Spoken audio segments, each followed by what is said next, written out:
welcome you to the Abbey. The Abbey opened its doors in 1904 on the 27th of December and has run productions on this particular site for nearly 120 years. So it's wonderful to still be in the same site. We do have the Lewis that added a little soundscape to our theatre. We didn't quite know it would vibrate as much.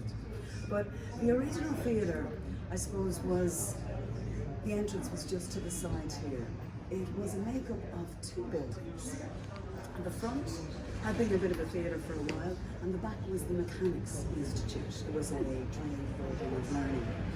Now, it had also been rented out as the city ward for a little while, so that wasn't lost on reviewers in the early days that it had been a more previously. So if the show was a bit flat or a bit dead, they would often make reference to the stage being inhabited by its predecessors, the dead. So it was a great way of slagging off the play.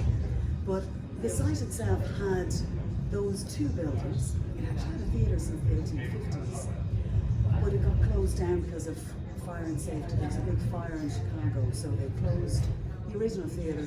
And then, because the Mechanics Institute had a lecture auditorium, when a very key group of people, W.B. Yeats, Lady Augusta Gregory, and John Melton Singh, the Fay brothers, and a lady called Annie Horniman got together, they really saw it as a potential building with that lecture theatre to redesign it into an auditorium.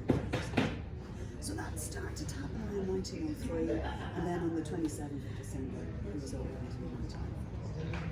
Now, just to give you perspective, because we've all different levels of understanding of Ireland's history, but the National Theatre, it was a national theatre from the beginning. And we don't get independence till 1922, so it's quite unique to have a national theatre before we are an independent nation.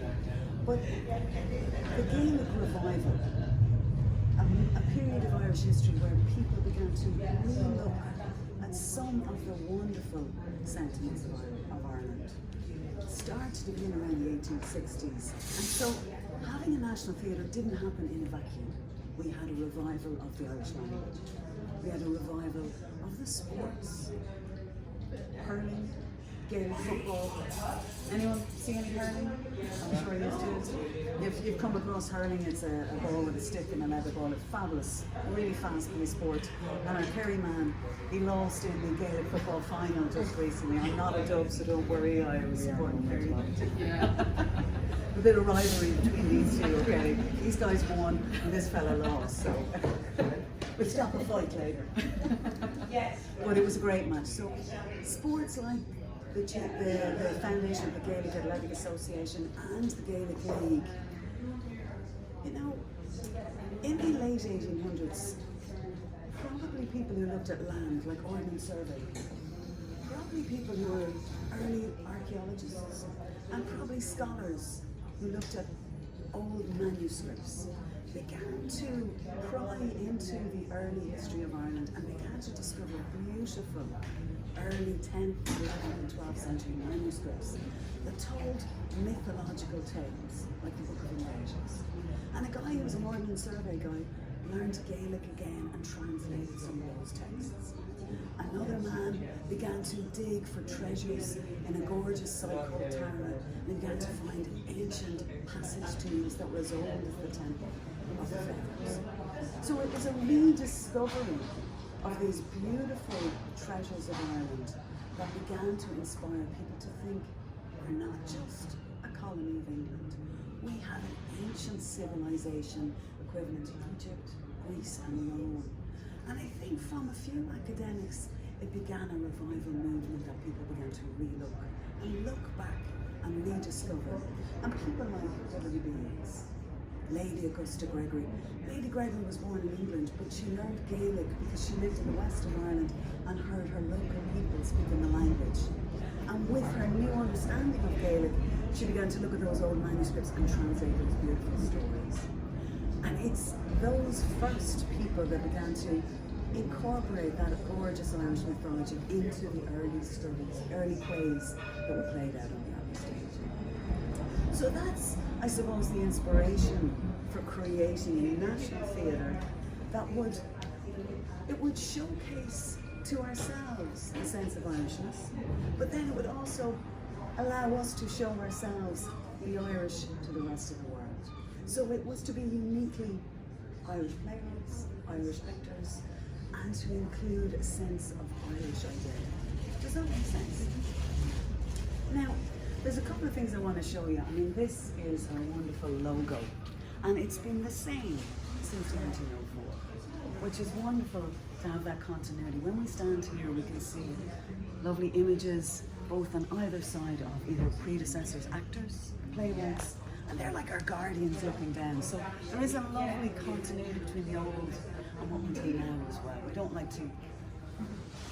We like to keep that sense with us. So this logo was originally designed by a lady called Eleanor Mary Monsell in 1904. And it was on pear wood. It was a lovely carving on pear wood. And it incorporates three, I suppose, magical symbols. Queen Maeve. Did anyone hear of Queen Maeve?